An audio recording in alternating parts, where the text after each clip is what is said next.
અમરેલી જિલ્લાના મોટા આકડિયા ગામેથી એક તરફ સરકાર અને જનતા ચોમાસા પહેલા જળસંચય માટે પાણીના ટીપે ટીપાને બચાવવા માટે એડી ચોટીનું જોર લગાવી રહ્યા છે, ત્યારે બીજી તરફ અમરેલીના મોટા આકડિયામાં લોકોપયોગી કામમાં વિઘ્ન સંતોષીઓ આડા ઉતર્યા છે। અમરેલી જિલ્લાના મોટા આકડિયા ગામેથી આ સમયના સૌથી મોટા અને આક્રોશજનક સમાચાર સામે આવી રહ્યા છે। એક તરફ સરકાર અને જનતા ચોમાસા પહેલા જળસંચય માટે એડી ચોટીનું જોર લગાવી રહ્યા છે, ત્યારે બીજી તરફ અમરેલીના મોટા આકડિયા લોકોપયોગી ગામમાં વિઘ્ન સંતોષીઓ આડા ઉતર્યા છે। ગામની સરકારી જમીન પર આવેલા આશરે 500 વીઘાના વિશાળ તળાવને ઊંડું કરવાની કામગીરીને કેટલાક અસામાજિક તત્વો દ્વારા બળજબરીપૂર્વક રોકી દેવામાં આવી છે, જેને પગલે માત્ર મોટા આકડિયા જ નહીં પણ આસપાસના સમગ્ર પંથકમાં ભભૂકતો રોષ જોવા મળી રહ્યો છે।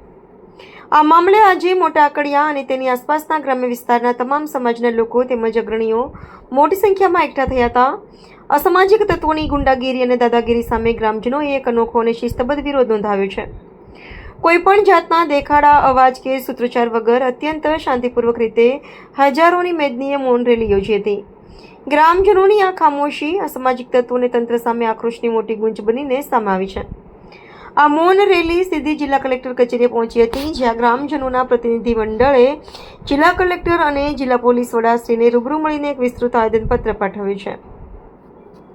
સરકારી તળાવ ઊંડું કરવાની આ પવિત્ર અને લોકોપયોગી કામગીરીમાં અડચણ ઊભી કરનારા તત્વો સામે કાયદેસરના કડક પગલાં લેવામાં આવે, પ્રોજેક્ટના સ્થળે પૂરતો પોલીસ બંદોબસ્ત ફાળવીને તળાવનું કામ વહેલી તકે ફરી શરૂ કરવામાં આવે, જેથી આગામી ચોમાસામાં જળસંચયનો મોટો લાભ આ પંથકને મળી શકે અને ખેડૂતો તેમજ પશુપાલકોની પાણીની સમસ્યાનો કાયમી ઉકેલ આવે।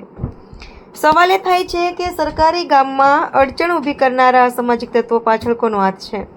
શું વહીવટી તંત્ર અને પોલીસ વિભાગ આવા તત્વો સામે લાલાક કરશે ખરા? ચોમાસું માથે છે, ત્યારે પંથકના હિત માટે તળાવનું કામ ક્યારે શરૂ થશે તેના પર હવે સૌની નજર મંડાયેલી છે। મોટા આકડિયા ગામે જે ખેત તળાવમાંથી માટી ઉપાડવાના લઈને પ્રશ્ન ઊભો થયો હતો, તેમાં આજે સમગ્ર આકડિયા અને આસપાસના ગામના તમામ સમાજના લોકોએ અને આગેવાનોએ આજે કલેક્ટરશ્રીને આવેદનપત્ર આપ્યું છે કે ગામમાં તળાવમાંથી ફરીથી મંજૂરી મુજબ માટી ખોદવાનું કામ ચાલુ કરવામાં આવે, જે અસામાજિક તત્વો દ્વારા કામને રોકવામાં આવ્યું છે એની સામે કડક કાર્યવાહી કરવામાં આવે અને કાયદેસરનો ગુનો નોંધવામાં આવે। સાથે સાથે જે બે આગેવાનો ઉપર ફરિયાદ દાખલ થઈ છે તેને ખોટી રીતે ફરિયાદમાં આરોપી બનાવવામાં આવ્યા છે, તે ફરિયાદ તાત્કાલિક રદ કરવામાં આવે। એસપી શ્રી અને કલેક્ટરશ્રી બંનેને રજૂઆત કરીને આ વાતને રજૂ કરવામાં આવી છે, ત્યારે બંને તરફથી યોગ્ય કાર્યવાહી અને ન્યાય તરફી કાર્યવાહી કરવા માટેની ખાતરી આપવામાં આવી છે। સમગ્ર આસપાસના વિસ્તારના ગામના લોકોએ આજે શાંતિપૂર્વક મૌન રેલી કાઢીને પોતાનો અવાજ કલેક્ટરશ્રી અને સરકાર સુધી પહોંચાડવાનો પ્રયત્ન કર્યો છે, ત્યારે અમે ગુજરાતમાં તમામ ખેડૂતો વતી એક આશ્વાસન પણ આપીએ છીએ કે જો આ પ્રશ્ન અહીંયા સોલ્વ નહીં થાય તો આને સમગ્ર ગુજરાતમાં ગાંધીનગર સુધી પહોંચે એ પ્રકારની લડત કરવામાં આવશે। 500 વીઘા જમીનમાં આવેલું તળાવ છે। આ તળાવને ઊંડું કરવા માટે સરકારે 1 કરોડ અને 13 લાખ જેટલી રકમ ફાળવેલી છે। આ સરકારી જમીન છે, એમાં ગામ લોકો 1.5 મહિનાથી તળાવ ઊંડું કરતા હતા। આ બહારના 2 લોખા તત્વો નરેશભાઈ વાળા ચિત્તલના અને એમણે સ્થાનિક 2-4 વ્યક્તિઓને ઉશ્કેરી અને આ તળાવને ઊંડું કરતા રોકવામાં આવ્યા છે। ફરી વખત કાર્યપાલક ઇજનેરને મંજૂરી આપી તો બીજે દિવસે એ લોકો ટોળું લઈ અને ગાળો બોલી અને આ કામને રોક્યું છે।